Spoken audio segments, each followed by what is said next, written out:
Is Alight Motion mysteriously absent when you're trying to import a project, halting your creative flow?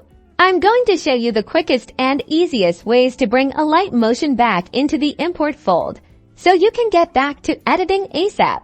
First, let's make sure Alight Motion is actually installed correctly on your phone. Go to your app drawer or search on your phone and ensure you can find the application on your device. If you can't find it, head over to the Google Play Store or the Apple App Store and search for Alight Motion. If it says open, the app is downloaded and active. Otherwise, reinstall. And that resolves the issue.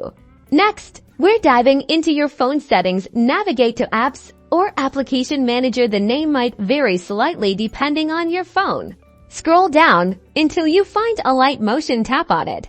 Now, look for permissions. Make sure Alight Motion has the permissions needed to access your files at a minimum. It needs storage access. Without this, it won't show up as an option to open files.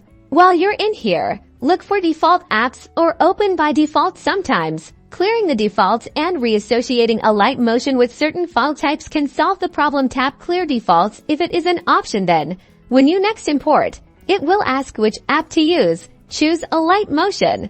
Another trick is to clear the cache back in the app info. Tap Storage and then Clear Cache. This removes temporary files and can resolve conflicts causing the import issue. Still not working? Let's try restarting your phone by pressing down the power button.